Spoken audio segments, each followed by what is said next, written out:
2016년 현지해운 파산 위기 때 일본에서 놀라운 발표가 나온 적이 있습니다. 일본 3대 해운사가 합병해 세계 6위로 도약하겠다고 한 것입니다. 이들 회사는 10위권 밖이었지만 마치 기다렸다는 듯 단번에 한진해운 7위 자리를 넘어섰습니다. 게다가 일본은 한진해운 파산 2개월 후 독일, 대만 업체와 함께 해운동맹 디얼라이언스까지 결성해 한국을 따돌리기도 했습니다. 이로 인해 한국의 운송 서비스 경쟁력은 세계 5위에서 11위로 밀려났습니다.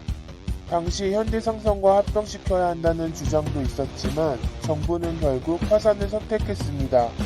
그 후 일본 해운사는 비용 절감 효과를 보며 흑자 전환에 성공한 바 있습니다. 이런 위기에서도 한국은 2018년 해운재건 5개년 계획을 세워 12척의 초대형 컨테이너선을 신규 발주함으로써 작년 물류 대란을 극복할 수 있었습니다. 일본이 한국 기업의 파산을 노렸으나 인수합병으로 벗어난 사례도 있었습니다. 1997년 외환 위기가 시작되자 일본은 가장 먼저 자금 회수에 나섰습니다. 기아차의 당기순이익은 마이너스 6조 6천억 원이었고 손을 쓸 수도 없었습니다. 그런데 1998년 현대차가 기아차를 인수하면서 극적 반전이 일어났습니다. 현대차는 기아차 부채 7조 7천억 원을 탕감받는 조건으로 경영권을 인수했습니다. 많은 이들이 현대차까지 동반 부실에 빠질 것이라 예측했습니다. 하지만 기아차는 22개월 만에 법정 관리에서 탈출했고 7년 연속 흑자 기록을 세웠습니다. 결국 현대차 그룹의 세계 시장 점유율은 5위까지 올라섰습니다.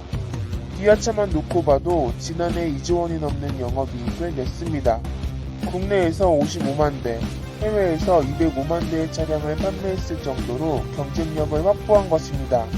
이런 저력을 알게 된 일본은 한국의 합병에 사사건건 태클을 걸고 있습니다. 현대중공업과 대우조선해양 합병에도 WTO에 제소하는 등 딴지를 걸었습니다. 정작 자신들은 1, 2위 조선사가 합작사를 설립했으면서 말입니다. LNG선과 군함건조 등 특수선에서의 한국 경쟁력 향상을 우려한 것입니다. 그런데 최근에는 하늘에서도 놀라운 일이 벌어지고 있습니다. 작년 한국과 일본 항공사의 실적 차이는 엄청났습니다. 일본 아나항공은 약 3조 7천억 원의 적자를 기록했고 잘도 3조 원대 적자를 봤습니다. 화물 수송으로 돌리며 길을 썼지만 막대한 손실을 입은 것입니다. 일본인은 국제항공화물 사업에서 아나의 경쟁력은 솔직히 별거 없다며 빗동의하고 있습니다. 잘에 대해서도 다시 상장 폐지가 될까 우려하고 있습니다. 일본 취업 선호도에서는 아나는 16위에서 79위로, 잘은 52위에서 88위로 내려앉은 상황입니다. 반면 한국 양대항공사의 실적은 놀라웠습니다. 대한항공 화물 매출은 전년 동기 대비 105%가 증가했습니다. 4분기 영업이익도 1,300억으로 예상되고 있습니다. 아시아나 또한 화물 매출이 85% 늘어나며 275억 원 흑자가 예상되고 있습니다. 즉 한국만 전 세계에서 유일하게 흑자가 전망되는 것입니다. 이런 차이는 화물 전용기 보유에서도 극명하게 나타나고 있습니다. 한국은 보유 항공기 대비 화물 전용기 비율이 14% 정도를 차지하고 있습니다. 대한항공은 168기 중 23기가 화물기이고 아시아나는 86기 중 12기입니다. 반면 일본은 총 557대의 항공기 중 화물기가 단 11기 정도인 상황입니다. 게다가 한국은 과감히 좌석을 뜯어내고 화물칸을 늘리는 행보를 보였습니다.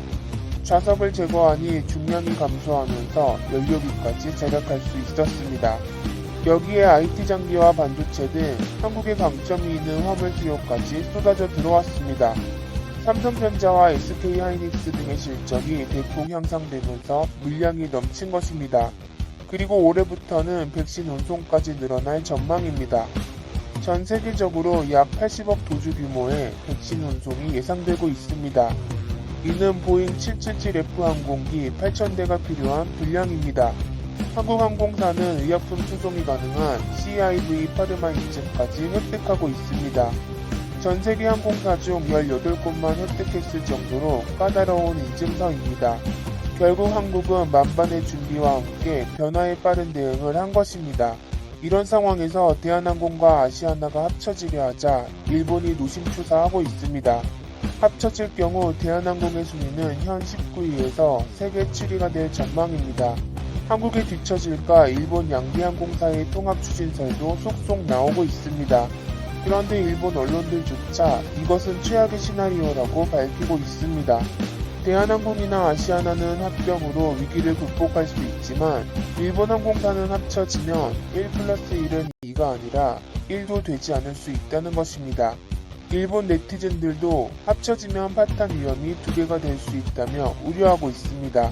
이는 과거 반도체나 LCD, 조선업 등이 합쳐졌지만 몰락한 경험이 있기 때문입니다.